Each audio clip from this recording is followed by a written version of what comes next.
everyone, this is Chris Grosso with the Healing Journey web series presented by Toivo by Advocacy Unlimited. And my guest today is Matthew Fox. Matthew, thank you so much for joining me today. Thank you, Chris. Good to be with you. Thanks. So, just give you guys a very quick bio on Matthew for anyone not familiar with his work. Matthew Fox is the author of over 30 books, including Meister Eckhart, The Hidden Spirituality of Men, Christian Mystics, and most recently, A Way to God, a very wonderful book. A preeminent scholar and popularizer of Western mysticism, he became an Episcopal priest after being expelled from the Dominican order by Cardinal Ratzinger, who later became Pope Benedict the 16th? Is that correct? 16th. 16th. You can visit Matthew and learn more about his work at matthewfox.org. So again, Matthew, thank you so much for being with me today. Thank you, Chris. So, I was very excited when I heard from Kim at New World Library, who's your publicist, about this new book you're doing, because I've been a fan of Merton's work for many years, like so many of us are. I actually even have a quote of one of Merton's quotes tattooed on me. I got it many years ago, and just really, he's been a very important teacher in my own life. Great. So I wanted to start, let's just get the obvious out of the way. What inspired you to write a book about Thomas Merton? Well, last year was the centennial of Merton's birth. And the Thomas Merton Society asked me to give a talk in Louisville, where they're located, which is very near his monastery, on Merton and myself. And then I threw in Meister Eckhart as well, because Eckhart was so pivotal to Merton's conversion, Yes. really, and has been very important to my work as well. So in giving that talk, it was only an hour. I realized I had an awful lot more material than I could put into an hour. So out of that, I developed this book. And partly it was Merton that sent me to Paris, to the Institut Catholique, back in 1967, to study spirituality. And it's there that I met my mentor, Père Chanou, who named the creation spiritual tradition for me and so forth. So really, I owe Merton for all the trouble I've gotten in. So I figure I owed him something, and that's this book. But I really enjoyed doing it because I had not read Merton's journals that only began coming out about 10 years ago or so, and really enjoyed getting into them and seeing the whole picture of Merton's journey and Meister Eckhart and myself. And so I really had a lot of fun doing it. And it was, in some ways, it was kind of a circle for me, going from my correspondence with Merton back in 1967 to this occasion to speak to his journey with more perspective, of course. Yeah. And so talk to me a little bit about actually your relationship, your personal relationship with Merton. How did you connect with him? And I know you mentioned he's the one who sent you over to Paris, but could you talk a bit about that relationship? Yes, I never met him personally, but we did correspond. And I sent him a letter because my Dominican superiors had said I can go to Europe to get a doctorate in spirituality, but we couldn't agree on where I should go. So I wrote Merton, and he said go to Paris. And the Dominicans said, you can't go to Paris. I said, why not? They said, we never sent anyone to France who came home again. So I beat them over the head with Merton's letter for 3 months, and finally they relented and let me go. Then the time came years later when I think they regretted that I came home again, but that's another story. But Merton wrote me this fine letter, which I reproduce in one of the early chapters and really exegete it because it had a lot to say about what's going on in culture. One point he says, everyone's taking LSD, everyone's interested in mysticism, but theologians aren't addressing it, he said. So I'm very happy that you're interested in that subject. That was one thing he said. He also sent me a big stack of articles of his, that had not been published, notes from his teachings to the novices and others in the monastery. He said these may be of interest to you someday, and then he died, about 6 months later. So he also, you might say, bequeathed me some very interesting documents. Of course, most of them are available in his center, because he copied everything. They weren't originals, but they were part of my appreciation to Merton for his entrusting me with his ideas. And here he was 52 at the time that I wrote him. I was about 26, half his age, and so there's something of a lineage there, I think. Again, because and Eckhart is the key to both of us. He Right. would write in his notebook toward the end of his life, Eckhart is my lifeboat. Eckhart is my lifeboat. So he's telling us how important Eckhart was to him. And I love that you, in this book, you not only write about Merton, but you bring Eckhart into it. Again, it might have been your last book or one of your last books that I loved the last time we spoke was for Meister Eckhart, a mystic warrior for our time.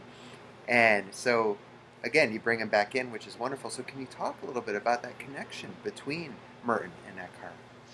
Yes, Merton's early work was very dualistic, Augustinian, filled with guilt and shame. Yeah. It comes through in his autobiography, which was a national bestseller, so millions of copies, came out in 1948, called Seven Story Mountain. And I read that when I was a 16-year-old teenager.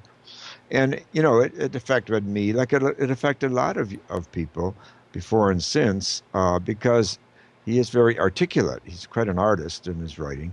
He's articulate about the contemplative life, and that was important. But in 1958, something very significant happened, and that is that um, Merton encountered the work of Dr. Suzuki, who, of course, brought Zen Buddhism to North America. And Suzuki kept pushing him in their correspondence to go deeper into Eckhart. In fact, in one letter, he said, quit quoting Cashin, who's a 6th century monk. Quote Eckhart, go deeper into Eckhart. So, of course, Suzuki was very much Merton's senior. Really, he was an elder at that time. And in fact, Merton went to visit Suzuki in New York City, which is unusual to get permission to leave the monastery. And Suzuki was 94 at the time. And they had an encounter, and Merton wrote afterwards, he said, it's not enough to read about Buddhism or to appreciate Buddhism. You have to meet a real Buddhist like Suzuki, he said, to appreciate the dignity of the tradition and the depth of it. So that was really a very moving tribute, I think, to Suzuki. But from 1958 on, Merton is continually quoting Eckhart. And of course, Eckhart was very prophetic. He also, of course, is deeply ecumenical. That is to say, as I point out in my Eckhart book that you referred to, and I put him in the room with Buddhism and Thich Nhat Hanh. I put him in the room with Kumaraswamy and the Hindu tradition. I put him in the room with Black Elk and the shamanistic tradition, and with Sufism, because really he speaks to the heart of all those traditions. That's how deep and universal Eckhart is. And so I think Eckhart had a lot to do with Merton's stretching to go east, learning the wisdom of the East, as well as to his prophetic side, because Merton was Eckhart was extremely involved in the prophetic work, the work of social justice of his time. In fact, he actually says, the person who understands what I say about justice understands everything I have to say. Now, for a mystic, that is very strong language. And so Merton's shift from being this guilt-ridden, dualistic, uh, Augustinian-like monk for 18 years, 1940, when he entered the monastery, to 1958, to being a real prophetic Christian from 1958 to his murder, and I know it was a murder, in 1968. He was martyred for his stand in the Vietnam War, against the Vietnam War. This shift was due in great part to Eckhart. And in in all of his writings in that 10 years, he's citing Eckhart or he's echoing him. And in his second to last book, Zen and the Birds of Appetite, it's entirely really an interaction with Suzuki and Meister Eckhart. And so clearly, when Merton wrote near the end of his life, Eckhart is my lifeboat, he meant it. Yeah, that's really beautiful. Very well said. And I love, again, going back to the Meister Eckhart book you did. I love how you put him in the room with all these other great Hmm. teachers from the wisdom traditions, and then you see also that the how Buddhism and Eastern traditions impacted Merton in his own life, and I love, you read some of the quotes from these guys, or just their works in general. But Eckhart saying, "Love God is a not God, not two." That's very Buddhist. A very non-dual Completely Buddhist. stance. Yeah, I love that. And then, and yet yeah, and yet he never met a Buddhist in his life and never right, read a Buddhist book, which right, I think is so amazing. He went so deep into his own soul and into his yes, own tradition that yes, he found the same truths that Buddhists have found. And that's a tremendous compliment to Buddhism, of course, for finding its universal truths, but it's also a compliment to Eckhart himself that right, he went that deep. right. And many Westerners do not realize that we have that deep a lineage as we do. But Merton helps, I think, to also represent that same depth. Yes, Hmm. absolutely. Yeah.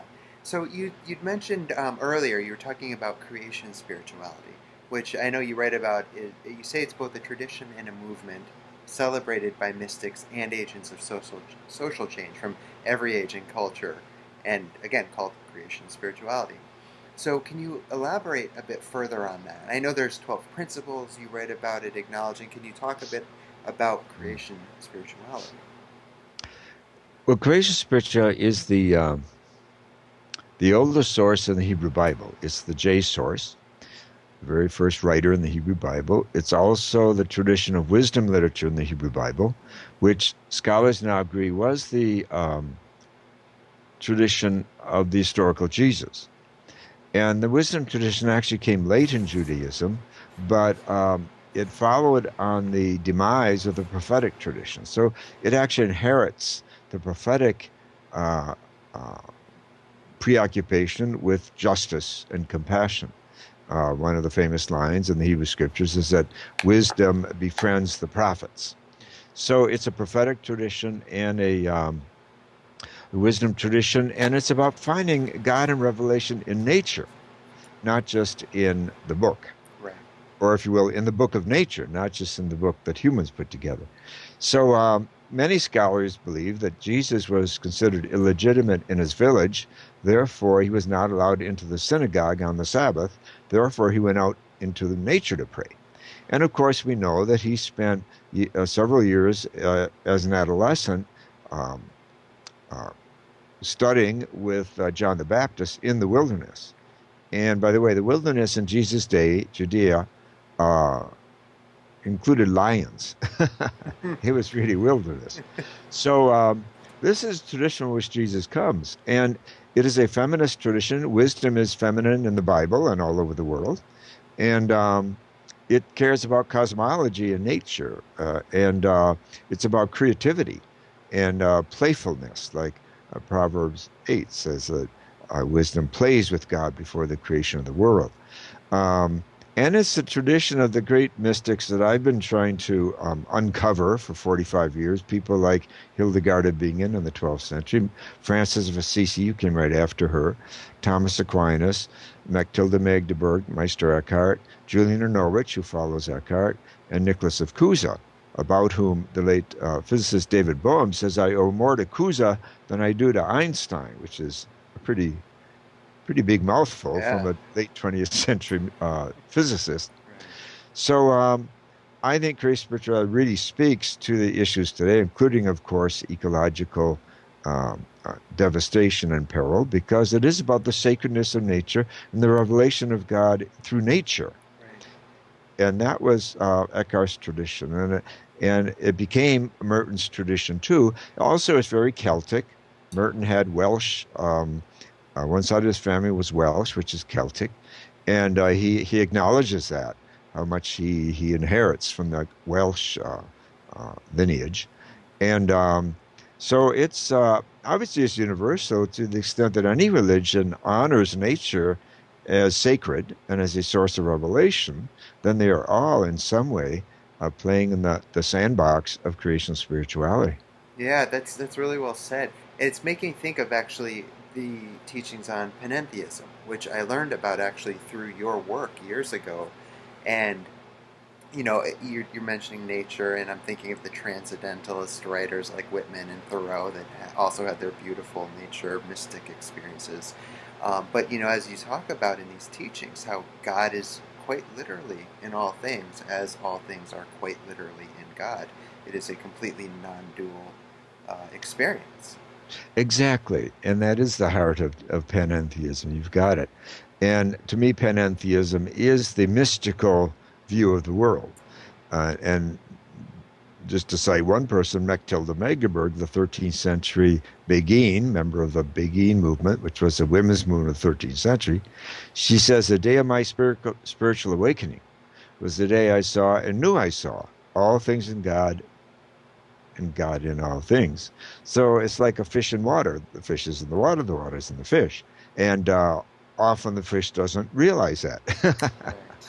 And so with us, God is in us and all things, and we are in God. And we can miss that, especially in a dualistic or theistic uh, naming of our relationship to the divine. And remember, atheism literally means no theism, thank you. That's what atheism means. Yes. So, from that point of view, I'm an atheist because I'm not a theist. Theism says we're here and God's out there Right. someplace. Right. But panentheism says no, there's this intimacy. Things are in God and God is in things. And Jesus talked that way too when he said the kingdom of God is within you and the kingdom of God is among you. That too is panentheistic. There's a lot of panentheism in the New Testament, and a number of people have missed this.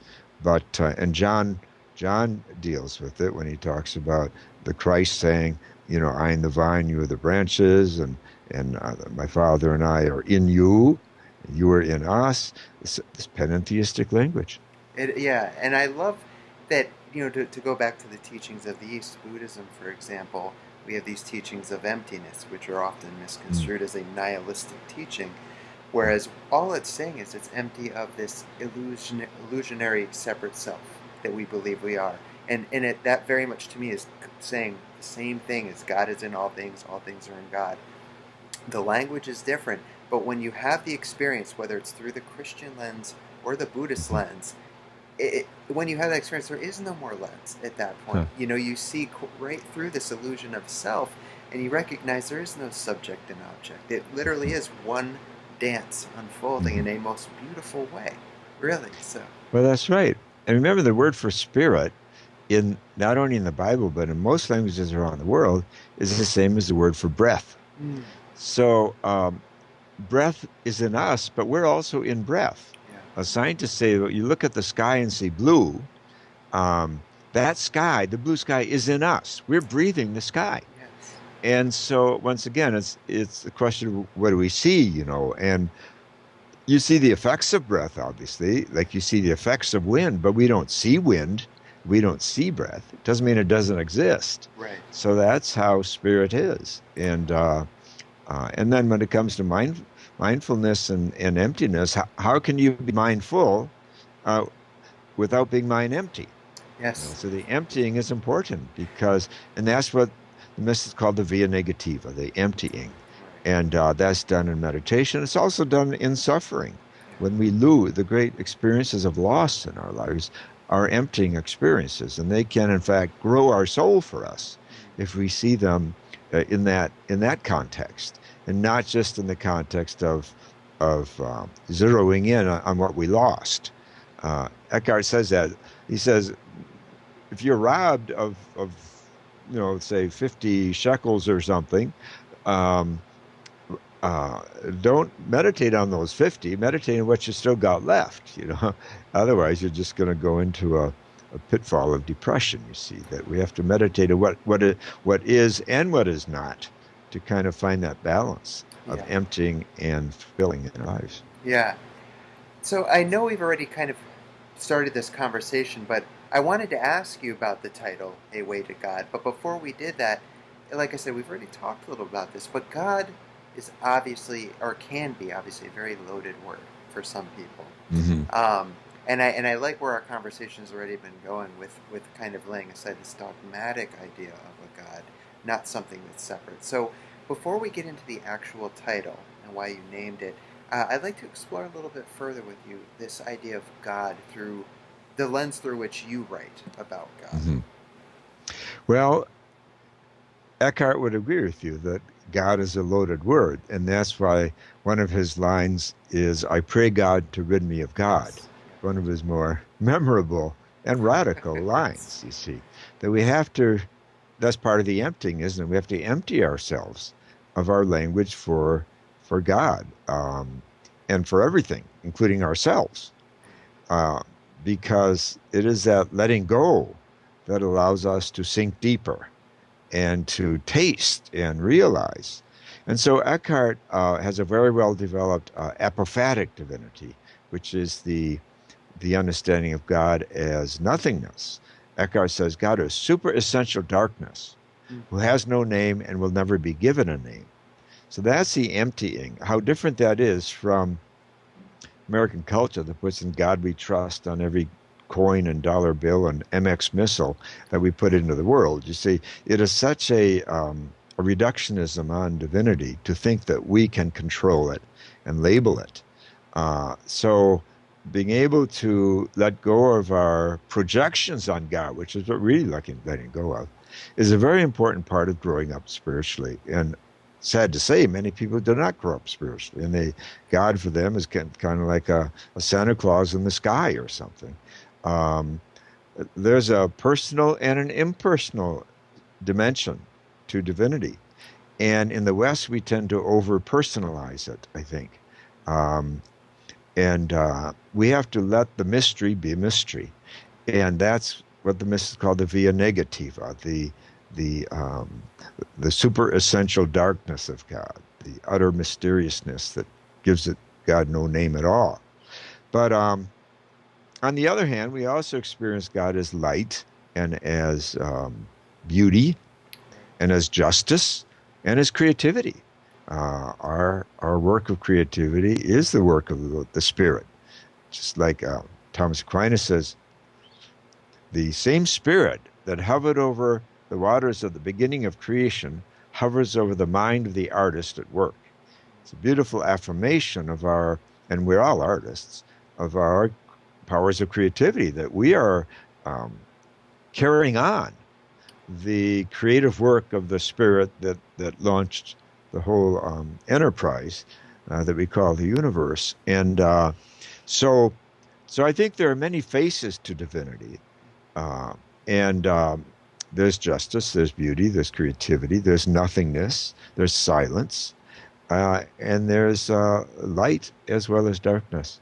And Eckhart has amazing teaching when he says all the names we give to God come from an understanding of ourselves. So we have to allow ourselves this kind of diversity too. That our beings are very profound and deep. Eckhart says uh, the human soul is ineffable, like God is. So it's bottomless. And Merton has a beautiful poem about praying, and he says, the bottom drops out of my soul. That's just a beautiful way of talking about our infinite depths. The Yeah. bottom drops out of my soul, and from my cellar, love, louder than thunder, um, uh, roars love into the world. It's something like that. Um, it's just a powerful, powerful piece. But the fact that the bottom can drop out of our souls is very interesting information. You know, we're not Yes. here to guard ourselves and keep it all in and contain it. We're here to let go. And of course, that's very Eckartian too, what Merton says. Eckhart says we let go from eternally. We, we, we sink eternally from letting go to letting go into God. So that's very much like Martin's saying, the bottom drops out of our soul. Divinity is to be found below in our lower chakras, not just up in the sky. Yeah, beautifully said. It's as you're saying that, I'm also reminded of talking with Ken Wilber, who will often call it spirit in action. You know, spirit constantly awakening to itself and making it more available to itself, and then you get to this point where you can start to see literally everything as an ornament of spirit. You know, and Hmm. that oneness, which is another beautiful way of kind of keeping oneself in alignment with the teachings. Oh, exactly. And that's what creation spirituality is, I think, that that creation itself, all of nature is continuously birthing and Yes. coming into being and birthing new being. And all of that carries the spirit and divinity with it. Yeah. Uh, So let's talk about the title, A Way to God. mm. What inspired that title? Well, it actually came from Merton's letter that he wrote me. Hmm. And here's what he said. He said, I'm glad you are going to work on spiritual theology. I do think we are lying down on the job when we leave others to investigate mysticism, where we concentrate on more practical things. What people want of us, after all, is the way to God. So I took that phrase, the way to God, and just um, modified it slightly as a way to God and called the book A Way to God, Thomas Merton's Creation Spirituality Journey. But I think that the four paths of creation spirituality are really dealt with explicitly, both in Merton's words and in his practice and his living. And so he's very much an embodiment of this tradition. And as I point out in the book, I got those four paths from Meister Eckhart. And clearly, I think Merton did too, although he didn't have them explicitly named for him. Um, I came up with that naming after Merton had died, but I got it from Eckhart. Not that he named all four by name, but that he has them there in terms of practice, Mm, and so did Merton. So I right. really do think that Merton's life would have been a little simpler if he had heard, for example, about the via creativa, about the creative path, because he was such an artist, and he was torn between his creativity and his monastic obligations, if you will. And I think by naming creativity as one of the four paths, he would have been relieved of some of his stress in that regard. And it's interesting because I knew that Merton had that creative side, but I did not recognize the extent to which it was there. As I learned through your work, he was not only a writer and a poet, but I mean, he was also a photographer, So, calligrapher, and a pianist. yeah. So, what do you think that Merton offered as far as the role of art in spirituality? Well, I think number one is his writing, Yeah, his poetry and his prose. It's all so readable. yes, He writes so richly, and it's not easy to write about the interior life. right, It isn't. William James says one of the signs of mysticism is ineffability. In other words, the inability to talk about it. yeah. But Merton is capable of putting it into words in wonderful ways. Can I share one of his poems that I really Please, love so much? please do. We love it. Great. I take great delight in this poem. He calls it First Lesson About Man. Man begins in zoology. So that I think that's his affirmation of evolution right there. He is the saddest animal. He drives a big red car called anxiety. Whenever he goes to the phone to call joy, he gets the wrong number. Therefore, he likes weapons. He knows all guns by their right names. Now, this was written in the 1960s, but it's certainly relevant to today. Absolutely. I think of the Orlando massacre here. You Yes. see that when there is no joy, there's weapons. He drives a big black Cadillac called Death. Now he's putting anxiety into space. He flies his worries all around Venus, but it does him no good. Man is the saddest animal. He begins in zoology and gets lost in his own bad news. It's an amazing poem. It really is. It's talking about our culture. We're going into space, doing all these things, but it's also a warning that we're taking our unexamined souls into space with all this anxiety and all this joylessness and all the rest. And things are not going to get brighter by doing that. So it's a warning. I mean, there's so much in that little poem, but it can speak to a lot of people, even today, 60 years after it was written. So Absolutely. that's how Merton touches us most, I think. And Yeah. that's what I love about his work is that it is timeless. He just had Yes. a way of conveying not only in as it's a bit humorous, it's very Yes. thought provoking, but it is timeless the way he presents it. Yes. what a gift, to the world What a he gave gift, us. exactly. And it's deep. Yes. Oh That's yeah. probably what makes it timeless. Yeah. That's is deep. And he at one point, he criticizes the media. I mean, the via transformativa, the path of justice and compassion, is very well developed in Merton. Of course, he he took on issues like the Vietnam War and other very important issues, but uh, in the in the process, he does not compromise. For example, he talks about the media. He says the media provides a Niagara of trivia. Now, this was a media in the 1960s. Imagine what he'd be saying today in 2016 about this Niagara of trivia. Yeah. Uh, so he has this uncanny ability to really touch on the issues that are disrupting our souls, really. He Uh, he does, and that's what I love is that he was very socially aware when it came to justice and freedom. And I mean, he was speaking out about Martin Luther King and the civil rights activism. But not only that, he was also the first religious figure in America to speak out about the Vietnam War, which we've already talked about. And I, I mean, how important that was. What an example he was setting mhm. at the time.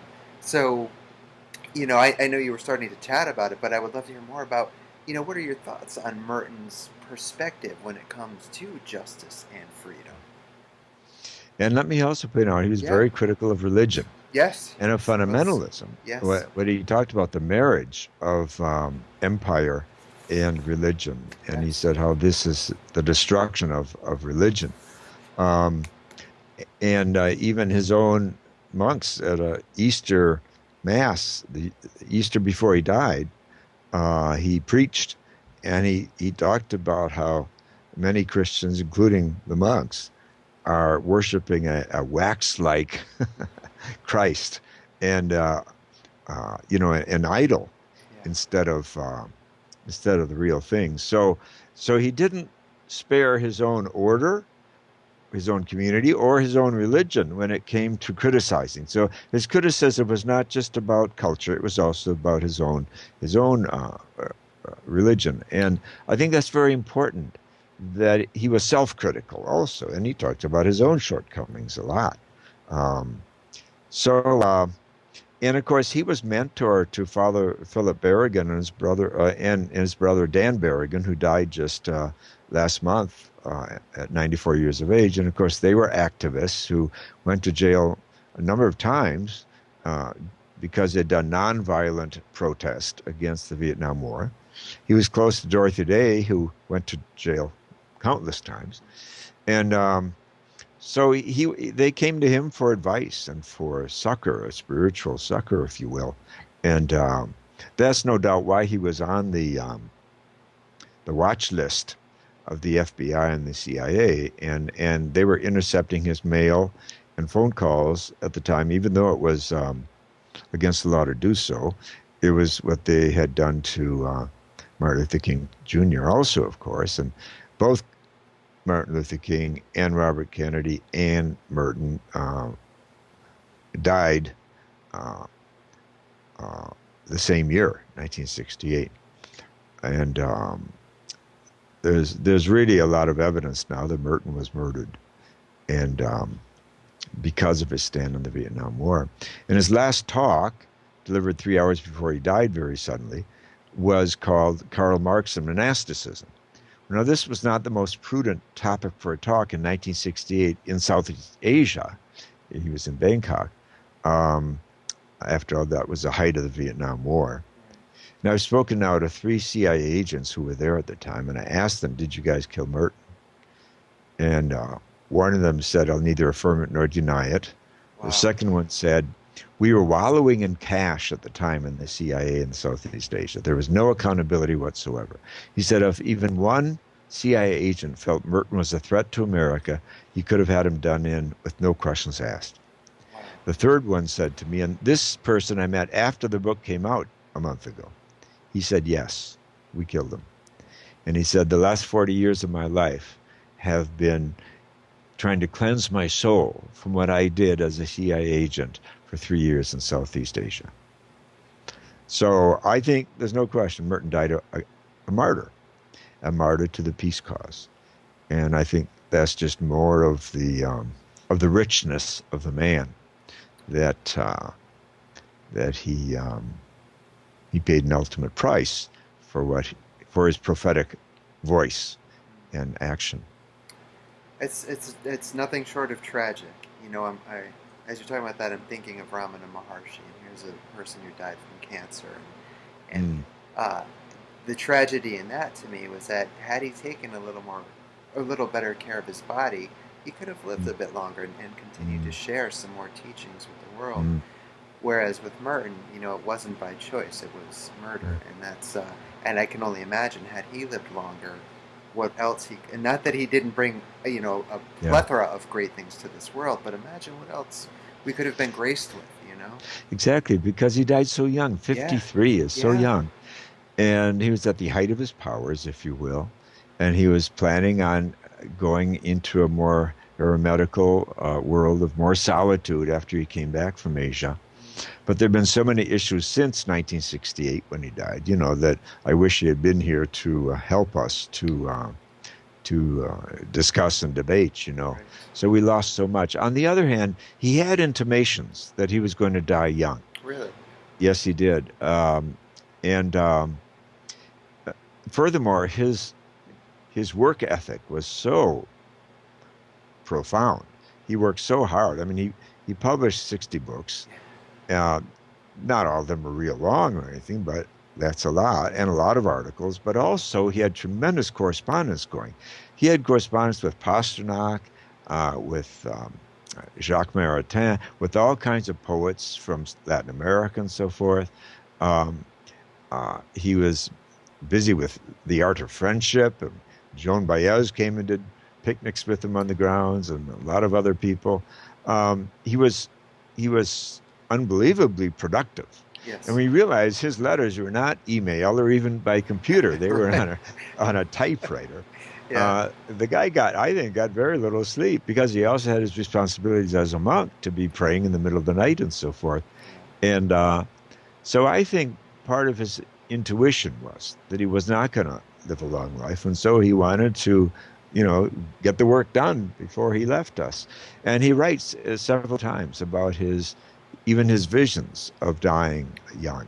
So perhaps he was at least surprised of all yes, at the age that he died. this is true. Well, so you mentioned that I not even you don't have to mention he was just ahead of his time. That is very obvious. And though he did die in '68, which was before the feminist movement really took off, you write a bit about how he was still very aware of early feminist writers and commented favorably on them. So I'd love to talk a little bit about that aspect of Merton's life. Yes. If you can elaborate on his position on feminism. Yes, he engaged in a lively correspondence with Rosemary Ruther. Rosemary Ruther was quite a radical Catholic feminist theologian. She was teaching at Howard University, the Black University in the inner city in Washington, D.C. And they had this correspondence back and forth. And Ruther was only 29 years old, and Merton was 51 at the time. So really, it was quite humble of him to allow himself to really enter in this dialogue, because Ruther was very severe on him actually, and uh,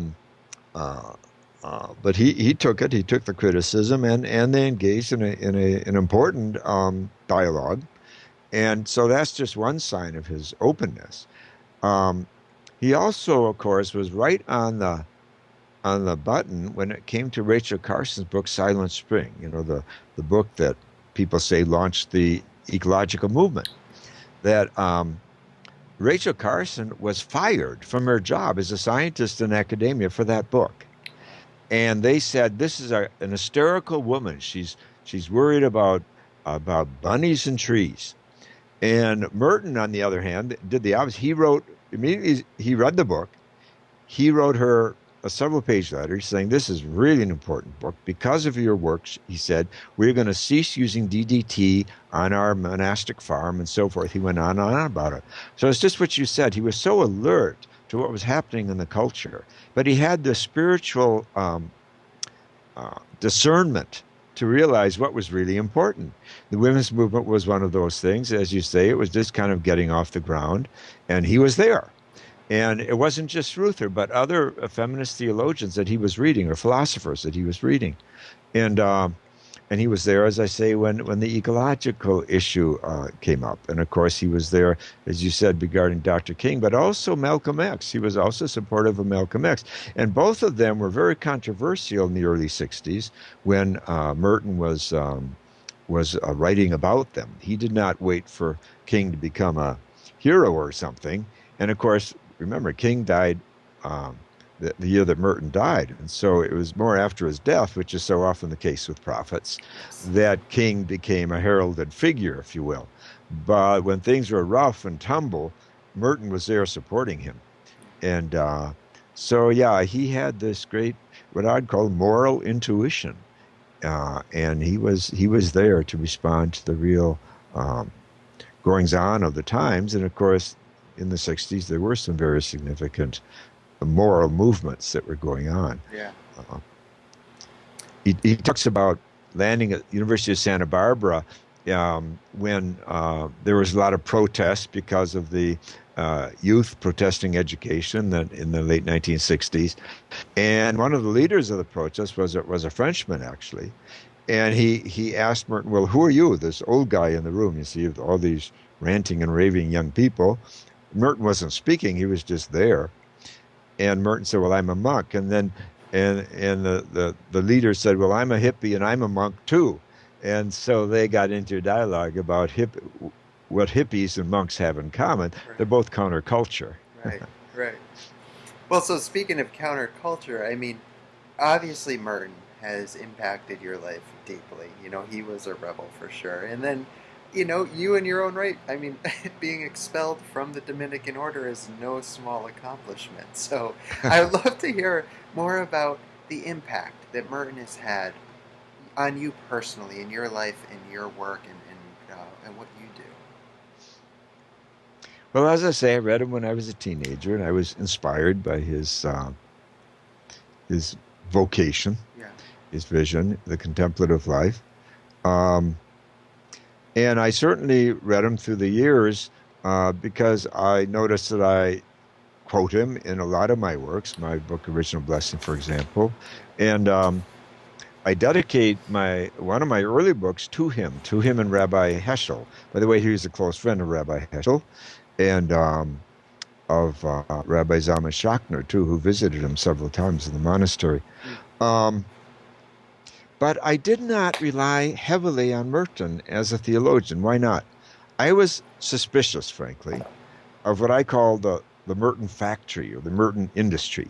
He was also, I learned when I read his journals, which came out only 25 years after his death, he criticized the monastery when he was alive for pushing him to write too much. He felt Right.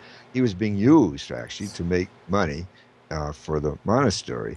And I felt that even after he died, the monastery kept putting out all these books of his, and I just kind of kept my distance a bit because I felt it was just too much. It was like a factory or an industry. And I just felt I had my own path I had to walk.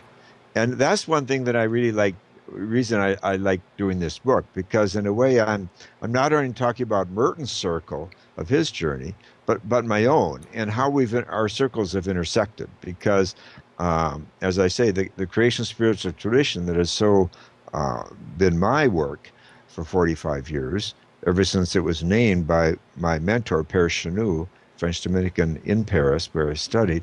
Um, Now I see that my work and Merton's have really overlapped a lot. But in some ways, my journey has been my journey. His has been his, but we've overlapped, and especially around Eckhart and around the creation spiritual path. So I find this very, very satisfying and interesting and useful. But I really, if you look at the people I quote most, well, of course, Eckhart is a good example, of course. I use Eckhart so much. But I didn't know that Merton was also using Eckhart a lot because I had not really asked those questions of Merton's work. So I read him, but I did not go real uh, hard into trying to kind of appropriate him. I was going my own path, and there was a certain independence there from Merton, you might say, in my work.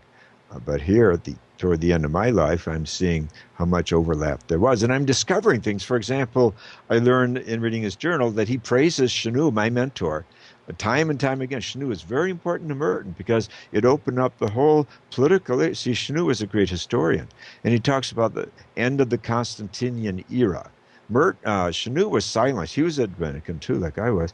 He was silenced for 12 years by Pope Pius XII because he was part of the worker priest movement, which is working with the Marxist unions after the Second World War. So he was silenced. But in the Second Vatican Council, he was brought in by a third world bishop, I might say, and he was very much a part of that council. So the fact that Merton got a lot out of Chenu was really exciting to me. And so we've had these overlaps without my knowing that we had these overlaps along the way. In the role of art, again, it was Chenu who pointed out to me that the importance of creativity in art and the whole struggle for justice. And Chenu, Chenu's the grandfather of liberation theology, and as well as creation spirituality. He was a great figure, and historically speaking, and I was delighted to see that Merton knew him. And then when Abbot Winandi ran a colony of hermits in Vancouver Island when I was a young Dominican, my young 20s, and I went there for a summer thinking about becoming a hermit. Well, I learned later that Merton knew Winandi extremely well, and very much he would quote him to the abbot and others about the need for the eremitical tradition to come back, etc. So that's another common figure that Merton and I shared without my knowing it until I did this book. And the same is true of Heschel. When Heschel wrote his classic work on the prophets, a big, thick book that's absolutely classic, Merton responded immediately, again, and said, this is exactly what we need. Well, my reading the book on the prophets early in my theological career, around 1971 or so, that was very important to me, too, to read Heschel and get to know Heschel better.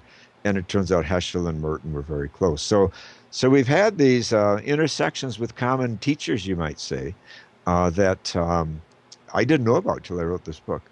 Yeah, it sounds like it was a really exciting experience for you. That's really wonderful. It was. It was fun to see my mentors, other people's mentors, and how we intersect. It's just fun. Yeah. Well, so I mean, I feel like we've had a great talk about the book, but I also acknowledge we've barely really scratched the surface of what is going on in these pages. There is so much that you covered in this book. So that said, is there something I didn't ask you to close out this conversation that you'd like to discuss that's in the book? Well, what if I were to would give a little time here to Merton and read another one of his passages? I would love that. This is a passage of the Via Positiva. The Via Positiva, the four paths in creative spirituality, and the Via Positiva is experience of God, the God of wonder and awe and beauty. And here's a passage. He says, I live in the woods out of necessity. I get out of bed in the middle of the night because it is imperative that I hear the silence of the night alone, and with my face on the floor say psalms alone in the silence of the night. The silence of the forest is my bride, and the sweet dark warmth of the whole world is my love. And out of the heart of that dark warmth comes a secret that is heard only in silence, but it is the root of all the secrets that are whispered by all the lovers in their beds all over the world. It's just a beautiful passage, I think. It really is. Where Merton is, first of all, notice how non-anthropocentric it is, that he's marrying human love to the silence of the night and the love of the forest and the love of the forest for us. So he's setting human love in the context of cosmology and nature. And who could say that better than Merton? I mean, you can't top that passage for for exclaiming the mysticism of lovemaking. Yeah. So that's Merton, and as you say, he touches us still, but Yes. not only at the level of political criticism and consciousness, but also at this level of the intimate and the mystical and the via positiva. So